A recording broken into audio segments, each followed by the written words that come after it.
Friends, welcome back again in Phoebe engineer. तो आज का जो नोटिफिकेशन आ रहा है Jaipur metro rail corporation limited से। इससे पहले हमारा DRDO Delhi metro rail corporation से आया था। अब उसके आने के कुछ ही दिन बाद हमारा ये Jaipur metro rail corporation limited की तरफ से भी जॉब नोटिफिकेशन आ गया है। तो इसकी जो फॉर्म की स्टार्टिंग डेट है वो कल से है, 23/12/2019 कल से है, और लास्ट डेट इसका होगा 23/1/2020, मतलब 23 जनवरी को इसका लास्ट डेट होगा।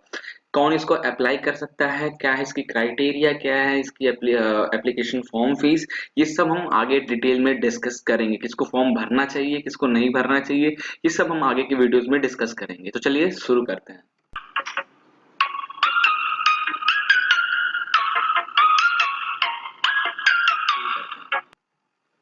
ओके गाइस, तो अगर यहाँ पे आप देखोगे post and number of vacancies की बात किया जाए तो यहाँ पे टोटल 39 पोस्ट अवेलेबल है। 39 पोस्ट में यहाँ पे अलग अलग आपको दिख रहा है। स्टेशन कंट्रोलर या ट्रेन ऑपरेटर में 4 पोस्ट हैं, जिसमें यहाँ पे जनरल ओपन के लिए कोई भी पोस्ट नहीं दिखा रहा है, ना जनरल या वुमेन दोनों के लिए, सिर्फ इसमें दिखा रहा है अदर बैकवर्ड क्लासेस के लिए। ठीक है, 2 पोस्ट फिर उसके बाद इकोनॉमिकल ईडब्ल्यूएस अगर से हो, अगर आप जनरल हो और आपकी सैलरी 70,000 1 लाख से अगर आपका आपने बना रखा है सर्टिफिकेट, तो आप ईडब्ल्यूएस के तहत अप्लाई कर सकते हो। ठीक है, उसके बाद मोर बैकवर्ड क्लास की बात करें तो 1 पोस्ट। तो ये मिलाकर टोटल 4 पोस्ट यहाँ पे बता रहा है। ठीक है, तो इसमें आपको टेंशन नहीं लेना है। अगर जनरल वाले, इसमें एक टर्म्स यहाँ पे जस्ट यहाँ बाद में एक टर्म ये लिखा हुआ है कि अगर यहाँ पे जनरल में सीट नहीं है, 0-0 सब में दिखा रहा है, फिर भी अगर आप जनरल से हो तो आप अप्लाई कर सकते हो। बट एक कंडीशन ये है, उनका कहना ये है कि जो इनकी पोस्ट वगैरह जो 39 पोस्ट है ये बढ़ भी सकती है। पहला इन्होंने ये बोल के रखा है कि 39 जो पोस्ट है वो बढ़ भी सकती है। और दूसरा, जो एग्जाम होगा उस एग्जाम में जो बैकवर्ड क्लासेस वाले हैं वो या तो अपीयर नहीं हो पा रहे हैं, या तो किसी वजह से वो एग्जाम में क्वालिफाई नहीं होते हैं, तो वो सीट आप जनरल वाले को दे दी जाएगी। ठीक है, अब मैं थोड़ी देर बाद बताऊंगा भरना चाहिए या नहीं भरना चाहिए फॉर्म। ऐसे फर्जीवाड़े ये हरकतें बहुत बेकार लगता है। इतनी बड़ी कंपनी हो गया ऐसा अगर हरकतें करती है तो बताऊंगा क्या प्रॉब्लम है, एक्चुअली डिस्कस करते हैं। फिर पहले हम इसके वैकेंसीज के बारे में डिस्कस कर लेते हैं। जूनियर इंजीनियर की बात करें तो इलेक्ट्रिकल से अगर आप हो तो 4 पोस्ट आपके लिए हैं। जूनियर इंजीनियर इलेक्ट्रॉनिक्स से अगर आप हो तो 3 पोस्ट हैं, जिसमें जनरल के लिए शेड्यूल कास्ट जनरल के लिए 1 दिखा रहा है, शेड्यूल ट्रिप्स 1 दिखा रहा है। ठीक है, एससी हो तो आप 1 सीट है। जूनियर इंजीनियरिंग सिविल के लिए 4 पोस्ट है, इसमें आपको ओपन जनरल में दिखा रहा है, तो सिविल से हो तो आप जरूर भर देना, कोई दिक्कत नहीं है। और उसके बाद कस्टमर रिलेशन की बात करें तो 6 पोस्ट। मेंटेनर इलेक्ट्रिशियन से अगर मेंटेनर हो किया आपने तो 8 पोस्ट यहाँ पे हैं। मेंटेनर इलेक्ट्रॉनिक्स से अगर आप हो तो 9 पोस्ट, एंड मेंटेनर फिटर से हो तो आप 1 पोस्ट यहाँ पे है। जनरली ये बी बीटेक वालों के लिए है। जो बी बीटेक वाले हमारे स्टूडेंट हैं वो भर सकते हैं। बट हाँ, एक बात और, जो अब पास आउट अभी तक जो परस्यूइंग है, अभी जो 2020 में पास आउट होंगे उनके लिए नहीं है, मतलब फाइनल ईयर वालों के लिए ये नहीं है। जो ऑलरेडी 2019 में जो पास आउट किए हैं या उससे पहले जो पास आउट किए हैं वही ये फॉर्म भर सकते हैं। अब प्रॉब्लम क्या है गाइस, हम डिस्कस करेंगे यहाँ पे। सबसे पहला प्रॉब्लम यहाँ पे दिख रहा है कि फिर यहाँ पे मैकेनिकल वाले के लिए जॉब क्यों है। जनरली हम अपने साइड पे मैकेनिकल वाले को ही कवर करते हैं और कोशिश करते हैं ज्यादा प्रेफरेंस हम मैकेनिकल वाले की जॉब को दें। मैकेनिकल के यहाँ पे इसलिए है कि जो स्टेशन कंट्रोलर और ट्रेन ऑपरेटर की जो 4 पोस्ट हैं, यहाँ पे आप अगर ग्रेजुएट कंप्लीट हो, ग्रेजुएट आप कर ग्रेजुएशन कर चुके हो तो आप अप्लाई कर सकते हो। बाकी जो ब्रांच है इलेक्ट्रिकल इलेक्ट्रॉनिक जूनियर इंजीनियरिंग के लिए, जूनियर इंजीनियरिंग इलेक्ट्रॉनिक्स के लिए, तो आप इसके बोला है साथ में अगर आप इलेक्ट्रिकल किए हो या फिर कोई भी इक्विवेलेंट ब्रांच अगर है आपका तो आप अप्लाई कर सकते हो। कंडीशन ये है कि जूनियर इंजीनियरिंग जयपुर मेट्रो में जूनियर इंजीनियरिंग का जो सिलेबस है उस सिलेबस से अगर आपका जो भी ब्रांच के मैकेनिकल की अगर वो सिलेबस आपका मैच करता है, पूरा का पूरा सिलेबस मैच करता है, तो आप अप्लाई कर सकते हो। ये चीज लिखा है। बट क्या लगता है आपको ऐसा कुछ होगा? ऐसा कुछ नहीं होता है, सिलेबस कुछ मैच नहीं करेगा। अभी मैं आपको जस्ट इसका सिलेबस दिखाऊंगा, आप मैकेनिकल वाले हो तो देख लेना, कोई मतलब नहीं है करने का। इन्होंने बोल रखा है कि 0-0 पोस्ट है तो आप अप्लाई कर दीजिए जनरल के लिए। भाई क्यों पैसा वेस्ट करें? सही बात तो है, क्यों पैसा वेस्ट करें? जनरली ये वीडियो हमारे ओबीसी भाइयों, जो एससी एसटी भाइयों हैं उनके लिए ये वीडियो है। ठीक है, ऐसी बात नहीं है वो फॉर्म भरेंगे तो उनका निकलेगा नहीं। भाई कोई फॉर्म भर रहा है तो थोड़ा बहुत तो मेहनत करेगा इस चीज के लिए। तो इतने लोग पूरे इंडिया में, इतने इतने करोड़ों जनसंख्या है हमारा, ऐसा तो होगा नहीं, कोई नहीं निकलेगा। तो ये पैसा खाने का सिस्टम इतनी बड़ी कंपनी क्यों खा रही है? क्योंकि जनरल वाले की जो फीस है वो 500 रुपये फॉर्म का है। तो यार एक तो यहाँ पे कहीं पे आपका कुछ दिखा नहीं रहा, जीरो जीरो कहा जा रहा है कि अगर ये नहीं होंगे तो आपको दिया जाएगा, पोस्ट बढ़ सकती है, सब अप्रोक्सीमेशन है। तो यहाँ पे 500 रुपये लगाओ भी और कुछ हो भी ना, तो मैं तो मना ही करूंगा यार, जनरल वाले जो हैं वो तो अप्लाई मत करना, ठीक है। बाकी जो हैं वो अप्लाई कर सकते हैं। यहाँ पर रिजर्वेशन की बात करें तो राजस्थान की तरफ से के जो उनके गवर्नमेंट के अकॉर्डिंग, जो राजस्थान यहाँ पे लिखा है, राजस्थान गवर्नमेंट के अकॉर्डिंग जो भी आपका रिजर्वेशन होगा वो आपको यहाँ पे मिलेगा, ठीक है।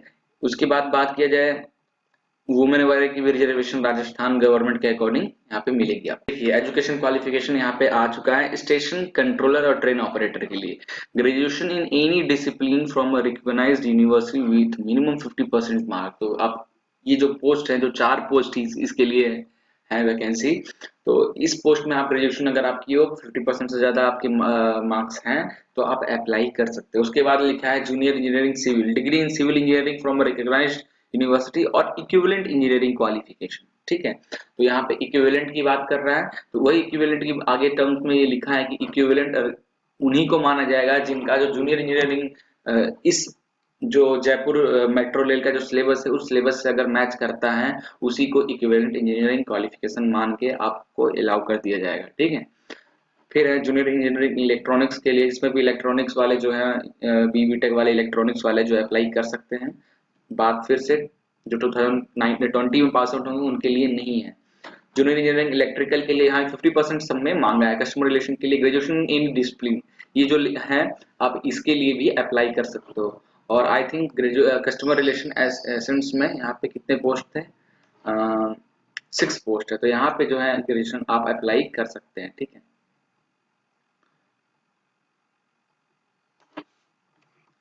उसके बाद है मेंटेनर इलेक्ट्रिशियन, जिसमें भी इलेक्ट्रिशियन वाले नेशनल ट्रेड सर्टिफिकेट या एमईसीबीटी का सर्टिफिकेट, अप्रेंटिसशिप आपका पास ये सर्टिफिकेट होना चाहिए, तभी आप अप्लाई कर सकते हैं, ठीक है।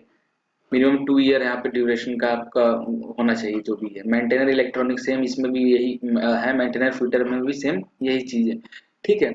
अब इसकी लास्ट डेट फॉर्म की बता चुका हूँ मैं, 23/1/2020 को, 23 जनवरी को इसका फॉर्म का लास्ट डेट है। यहाँ पे डिटेल वगैरह लिखा है कि जैसे कि आप ये पूरे टर्म्स को अगर आप पढ़ोगे तो यहाँ पे लिखा है इक्विवेलेंट ब्रांच हम उनको मानेंगे, ठीक है, इक्विवेलेंट हम उनको मानेंगे जिनका हमारा मैच करता है। देखिए यहाँ पे लिखा है, ठीक है, a degree in engineering in any branch other than the specified in the prescribed qualification for a post of junior engineer will not be accepted as equivalent to the degree in engineering prescribed for the post, ठीक है। however any degree in engineering, ठीक है, कोई भी degree अगर आपने जो कि similar branch having majority of syllabus common with the prescribed branch may be considered as equivalent degree, ठीक है। जो मैं आपको बता रहा था कि अगर आपने इनका कहना ये है कि जब इनका जो हमारा है जयपुर मेट्रो का, तो इनका जो सिलेबस है जूनियर इलेक्ट्रिकल का, जूनियर इंजीनियरिंग सिविल का, उस सिलेबस से अगर आपका सिलेबस मैच करता है तो आप इक्विवेलेंट क्वालिफिकेशन में कंसीडर वो करेंगे। अब बाकी का पूरा फैसला हमारे इन्हीं का होगा। एज लिमिट की बात करें तो स्टार्टिंग की एज लिमिट यहाँ पे 21 साल है और इसकी जो मैक्सिमम एज लिमिट है 41 ईयर है। तो 1 जनवरी 2021 तक आपका 41 ईयर से ज्यादा एज नहीं होनी चाहिए, ठीक है। नेशनैलिटी की बात करें थोड़ा सा मेरे को इसमें नया लगा, इसलिए मैं यहाँ पे बता रहा हूँ। नेशनैलिटी है कि सिटीजन ऑफ इंडिया हो तो आप अप्लाई कर सकते हो, नेपाल के हो अप्लाई कर सकते हो, भूटान से हो तो अप्लाई कर सकते हो, तिब्बतन रिफ्यूजी हो who come over the India before 1 जनवरी 1962 से पहले अगर आप आए हो, ठीक है, तो भी आप अप्लाई कर सकते हो।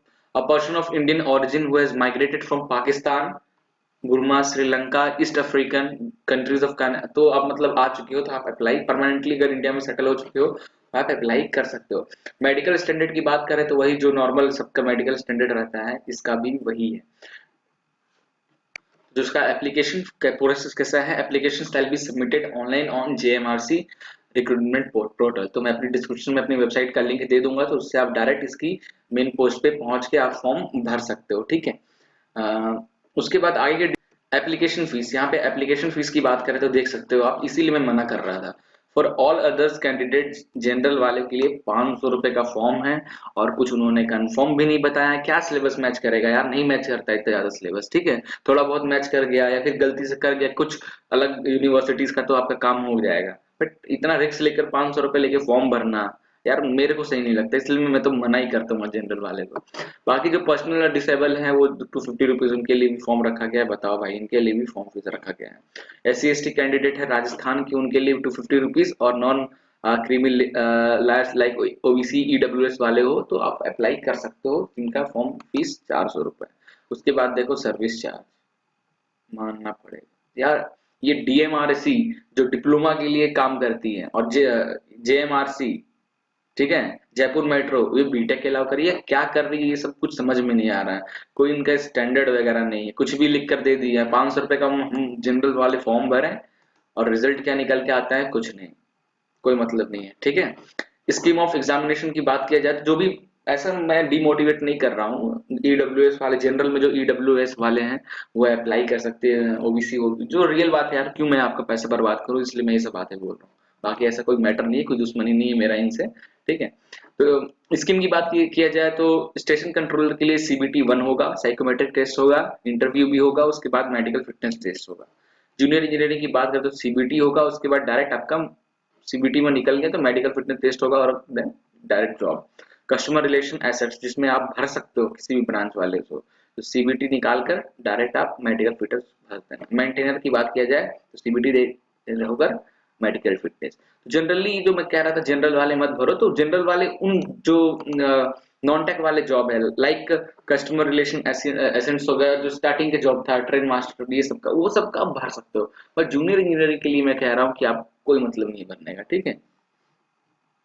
आगे बात करें तो वही CBT 1 हंसोमा का CBT 1 होने वाला है। यहाँ पे आपका general knowledge, general science, mathematics, logical reasoning, computer awareness, English, Hindi, ये सारे 20-20 नंबर के, 10-10 नंबर के ऐसे क्वेश्चंस आएंगे। फिर साइकोमेट्रिक टेस्ट की बात किया जाए तो psychometric test will be major specific abilities related to the job से रिलेटेड, आपको ऐसा कोई दिया जाएगा रिलेटेड, तो उनके लिए आप क्वालिफाइंग टेस्ट कंडक्ट करके आपको क्वालिफाई करना पड़ेगा। इंटरव्यू 10 मार्क का इंटरव्यू होगा, उसके अकॉर्डिंग आपको 10 मार्क्स के अकॉर्डिंग आपको मार्क मिलेंगे और कंसिडर करके होगा। मेडिकल फिटनेस की बात करते हैं, all candidate called for interview and और placed on the final merit list or panel of wait listed candidates shall have to undergo and pass medical fitness test as prescribed by GMRC AL category, ठीक है। passing the medical test shall be mandatory for the candidates for the post of junior engineering electrical और electronic and civil। इनके लिए जो हमारा exam होगा CBT होगा, 100 marks का CBT होने वाला है, जिसमें डोमेन ट्रेड रिलेटेड क्वेश्चंस आएंगे, ठीक है।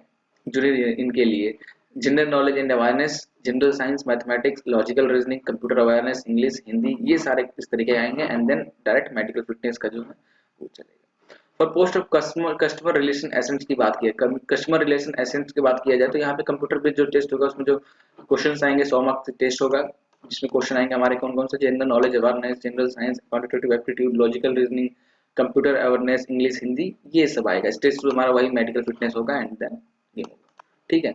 पोस्ट मास्टर मेंटेनर की बात किया जाए तो मेंटेनर के लिए जो है डोमेन ट्रेड रिलेटेड क्वेश्चन आएगा आपके, मेंटेनर से related general knowledge awareness, general science, quantitative aptitude, computer awareness, English, Hindi, ये सब टेस्ट होगा, एंड मेडिकल टेस्ट में आपका जो नॉर्मल है बी उन कैटेगरी उसके अकॉर्डिंग।